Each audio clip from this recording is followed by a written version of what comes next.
우리는 어제 여리고성의 무너짐을 보게 되었습니다. 사람이 한 것이 하나도 없었죠.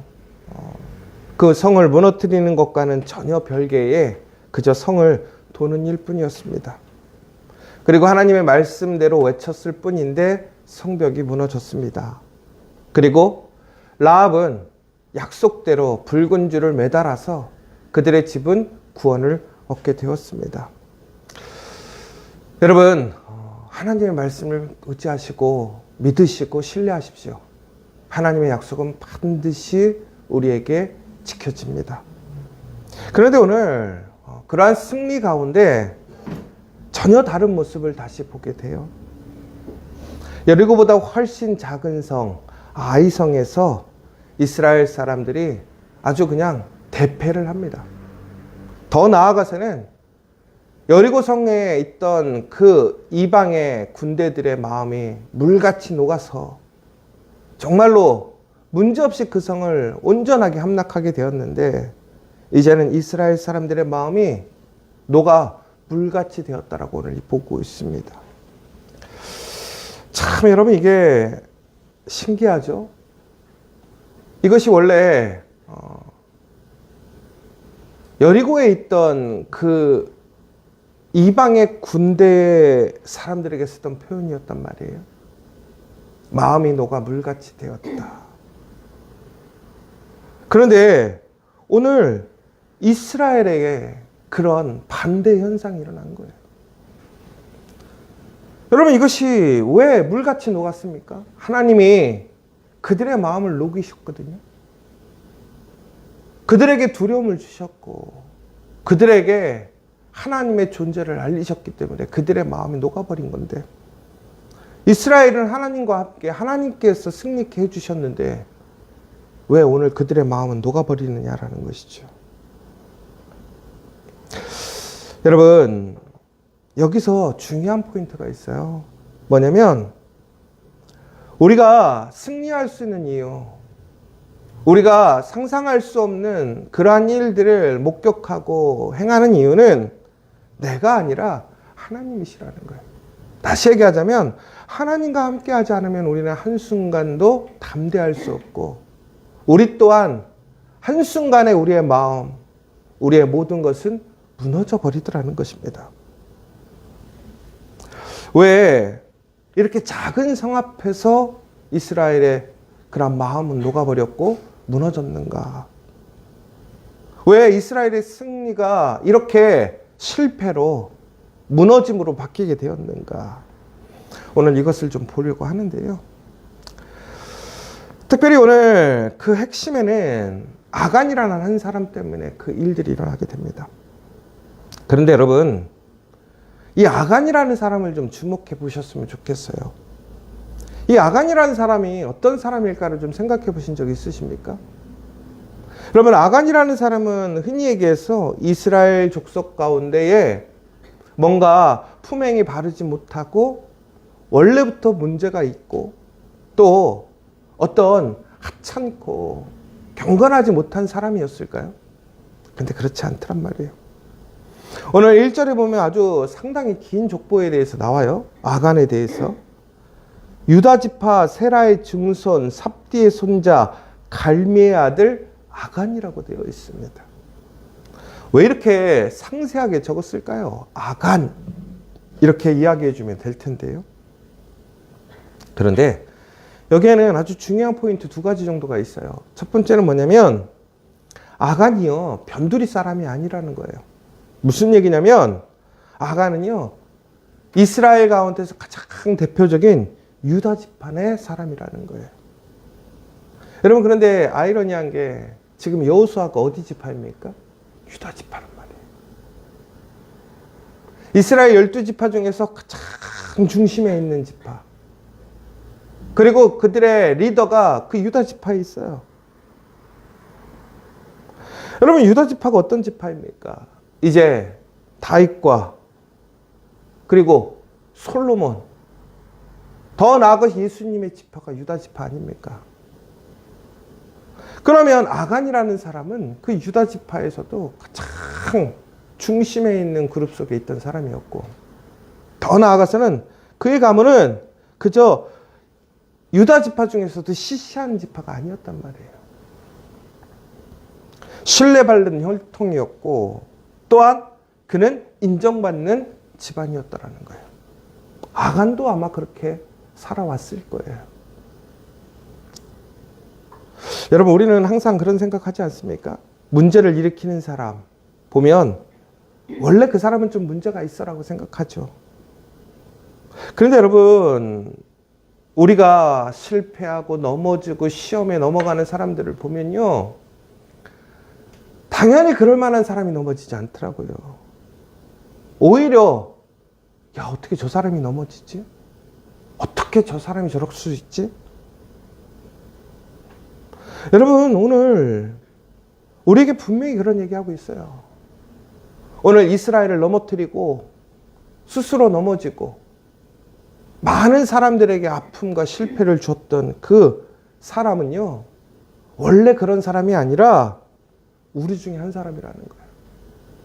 거룩한 사람 중에 한 사람이라는 거예요. 여러분, 특별히 오늘 아간이라는 한 사람이 죄를 지었어요.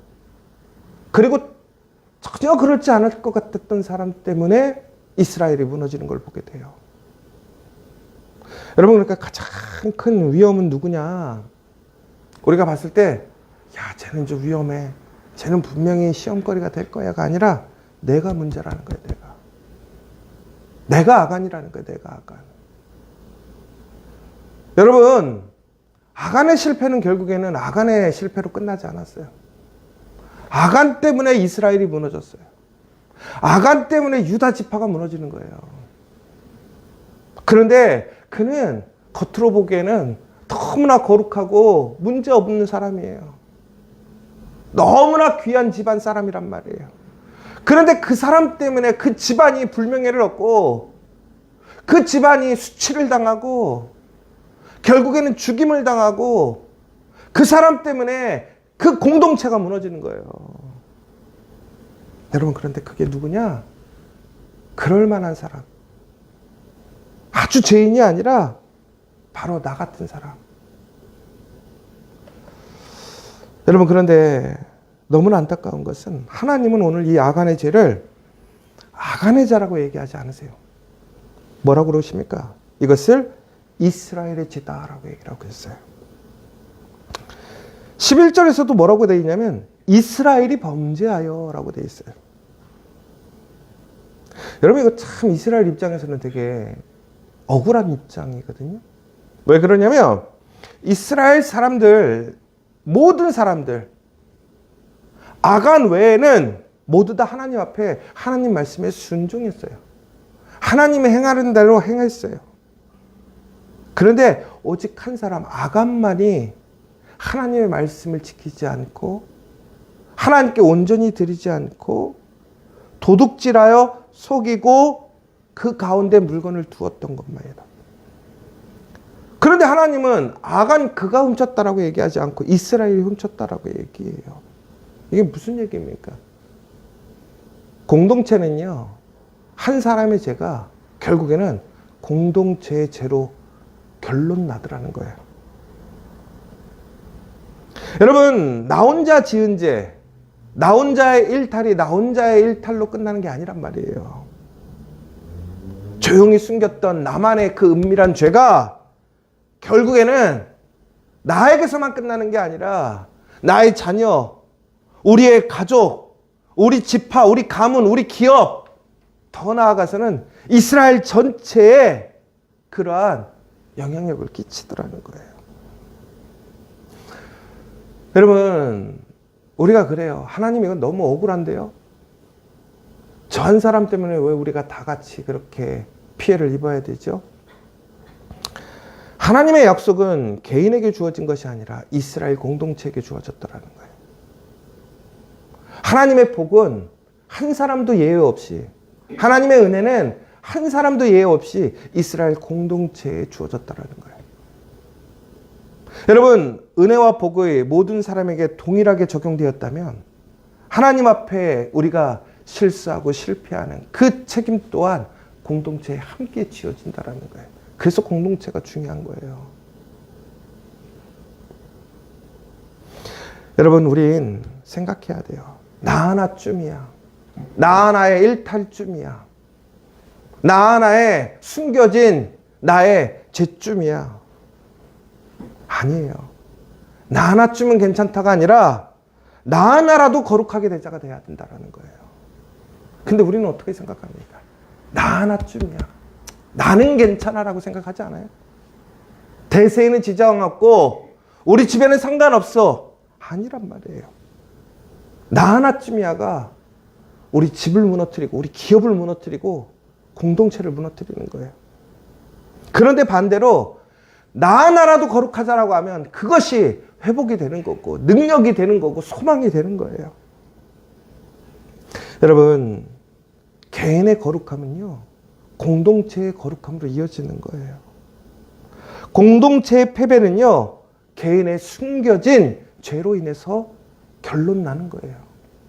오늘 우리에게 이 말씀을 해주시는 거예요. 더 나아가서 오늘 이스라엘에서는 정탐꾼을 보냅니다. 여리고에 보냈던 것처럼 아이성에도 정탐꾼을 보내요. 그런데 정탐꾼들이 이렇게 얘기해요. 뭐라고 그러냐면 백성을 다 올라가게 하지 말고 2-3천 명만 올라가서 아이를 치게 하소서. 그들은 소수이니 모든 백성을 그리로 보내어 수고롭게 하지 마소서라고 되어 있습니다. 이게 되게 상식적이지 않습니까? 여러분, 정말로 우리 빈대 하나 잡는데 온님 쏟을 필요 없잖아요. 빈대 잡을 때는 빈대 잡을 힘만 쓰면 되는 것 아닙니까? 오늘 이 정탐꾼들의 이야기는 잘못된 것은 아니에요. 지혜로운 것이고 전략적으로는 맞아요. 왜? 적은 성이니까 모든 사람들이 투입되지 말고 다음의 전투를 위해서 소수의 사람으로 이길 수 있는 만큼의 능력을 하자라는 것이죠. 그런데 여기서는 우리가 조심해야 될 게 있어요. 여러분, 이게 합리적이고 효율성을 추구한다라는 게 잘못됐다라는 게 절대 아니에요. 오해하지 마셔야 돼요. 여러분, 여기서 문제는 뭐냐면 우리는 그 효율성과 합리성을 추구함에도 불구하고 우리는 하나님을 배제해서는 안 된다는 거예요. 제가 어제부터 계속 얘기하는 게 뭐예요? 누구에게 주권이 있느냐, 누구 중심으로 가느냐를 우리는 잊지 않아야 되거든요. 그런데 오늘 그들은 판단하고 결정할 때에 너무나 쉬워 보이다 보니까 스스로 결정하라고 스스들이 주권을 갖고 자신들이 중심이 되고 있어요. 말씀을 잘 읽어보세요. 정탐꾼들의 보고에 하나님의 이야기, 하나님을 고려하고 하나님을 바라보고 있는 시선은 하나도 없어요. 하나님께 여쭈어봅시다. 하나님이 우리와 함께 하시니까 우리가 반드시 이길 수 있습니다. 라는 고백이 없어요. 뭐라고 되어 있어요? 그들은 소수니까 우리 힘으로 충분해요. 이 싸움이 하나님의 싸움이 아니라 누구의 싸움으로 옮겨진 거예요? 나의 싸움, 우리의 싸움으로 옮겨진 거예요. 그 순간 무너지는 거예요. 여러분, 도저히 감당할 수 없을 때는 우리는 인정해요. 하나님, 이것은 하나님의 싸움입니다. 근데 만만하고 내가 할 수 있을 것 같은 때는 갑자기 어떻게 되는 거예요? 이거는 나의 싸움이 되는 거예요. 근데 나의 싸움이 되었을 때 우리는 실패하더라는 거예요. 무너지더라는 거예요. 여러분, 여리고 전투에서 어땠습니까? 언약궤가 중심에 서고 제사장 나팔을 불고 하나님의 말씀에 순종해서 온전하게 성을 돌고 침묵하고 모든 것에 하나님의 중심이었어요. 하나님을 맡기고 하나님을 따라가는 거였어요. 그런데 아이성 전투는 너무나 만만하고 작은 싸움인데 하나님이 없어요. 그저 군사적인 계산만 있어요. 군사적인 싸움만 있어요. 여러분, 오늘도 우리는 비슷한 함정에 빠지더라는 거예요.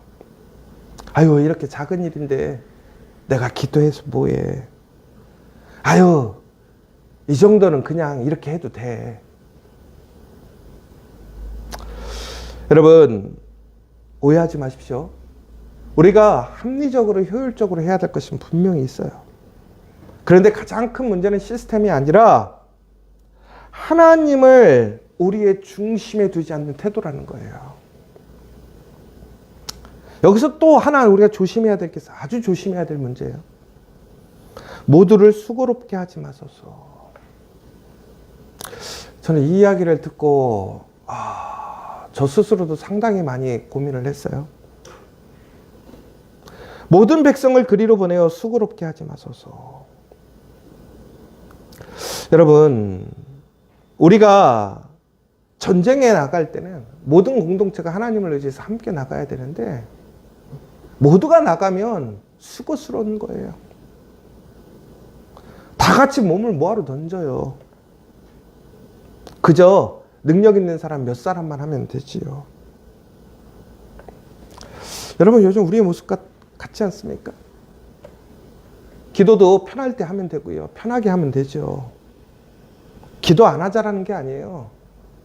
좀 더 편하게 우리의 상황에 맞게. 예배도 마찬가지죠. 헌신도 마찬가지예요. 내 상황에 맞게. 굳이 다 할 필요 있겠어요. 적당히 우리들끼리 하면 되죠. 여러분, 하나님의 나라는 최소 비용 최대 효율이 아니에요. 함께 거룩하고 함께 순종하고 함께 싸우는 거예요. 수고로움보다 하나님 앞에 순종과 거룩함이 먼저예요. 그런데 어느샌가 교회 안에 들어오는 게 있어요. 수고로움보다는 합리적, 편안함, 상식적이라는 것이 들어오게 되었어요. 저는 교회가 되게 상식적으로 운영돼야 된다고 생각해요. 투명하게 운영돼야 된다고 생각해요. 그런데 여러분, 그런데 그것은 우리의 편함을 얘기하는 게 아니에요. 하나님 앞에 거룩함은요, 상식적이지 않고요, 편안하지 않아요. 수고를 동반하지 않고는 결코 하나님의 십자가의 영광이 없어요. 여러분, 십자가를 지는데 수고롭지 않겠습니까? 우리가 신앙생활 하는데 수고롭지 않겠습니까? 우리가 경건하게 하나님의 말씀을 지켜가는데 수고롭지 않을 수 있습니까? 그런데 그것이 함정이라는 거예요. 여러분, 수고롭지 않게 하소서의 주체가 누구냐라는 거예요. 이게 가장 핵심이에요. 누구를 위해서 수고롭지 않아야 되느냐는 거예요. 누구를 위해서 합리적이어야 되고 누구를 위해서 편해야 되느냐라는 거예요. 누구를 위해서 조금 더 이것이 좋아야 되느냐라는 거예요. 나인가 하나님인가? 하나님의 관점에서, 하나님의 중심에서 우리가 더 수고로울지라도 행해야 될 것이 무엇인가를 놓치는 순간 우리는 시험에 빠지고 넘어지는 거예요. 저도 회개했어요. 여러분, 세상에서는 갈수록 우리에게 세상의 지식과 이야기를 얘기해줘요. 그런데 우리는 분명히 내가 아무리 수고로울지라도, 내가 너무 힘들고 어려울지라도, 내 몸이 상할지라도 우리가 붙들고 지켜야 할 것이 있단 말이에요. 그 중심, 그 태도를 잃어버리는 순간 오늘 우리는 마음이 녹아 물같이 되는 사건을 경험하게 되는 거예요. 여러분, 안타까워요. 우리가 간절하게 마음을 먹고 나는 그렇지 않아 라고 아무리 우리가 호언장담해도 하나님의 중심에서 벗어나는 순간, 우리는 우리의 현상, 우리의 싸움에서 실패하는 그 순간 우리의 마음이 어떻게 돼요? 물같이 녹아져 버려요. 여러분 의지하지 마세요. 여러분 믿지 마세요. 여러분 마음을 믿지 마세요. 더 나아가서 여러분의 옆에 있는 사람 믿지 마세요. 그 사람 때문에 내가 든든할 거다? 절대 그렇지 않아요. 여러분, 아무리 대단한 사람도 무너질 수 있어요. 하나님 앞에서 물같이 녹아지는 게 사람이에요. 무엇하면? 실패하면. 여러분, 그런데 그것을 세우시는 분은 누구예요? 단단하게 하고 강건하게 하시는 분이 누구냐라는 거예요. 하나님이시라는 거예요. 여러분, 하나님과 함께하면 적의 마음이 물같이 녹지만 우리가 하나님이 물러나면 결국에는 우리의 마음이 녹더라는 거예요. 근데 여러분 지금 마음이 어떻습니까? 지금 누구의 마음이 녹고 있느냐라는 거예요. 누구의 마음을 녹이고 있느냐라는 거예요. 그것은 누가 하는 거예요? 하나님이 하시는 게 아니라 내가 누구를 주인으로 삼고 있느냐라는 거예요. 오늘 이러한 상황에서 너무나 충격적이게 실패를 경험하죠. 그러자 여호수아와 이스라엘 사람들이 옷을 찢고 여호와의 궤 앞에서 땅에 엎드려서 그저 울고 원통해하는 거예요. 여러분, 이것이 보면 참 실패 속에서도 하나님 앞에 나아가 있는 경건한 모습처럼 보이기도 하지만, 여러분, 그러나 이것은 그 모습을 잘 봐야 돼요. 오늘 그런데 그들이 정말 회개하는 모습이에요? 아니에요. 하나님 앞에 원망하고 불평하는 모습이야. 어찌하여 이 백성을 인도하여 요단을 건너게 하시고 우리를 아모리 사람의 손에 넘겨서 멸망시키려 하십니까? 여호수아가 그러는 거예요. 여호수아가 탄식하고 두려워하고 당혹해하는 거예요.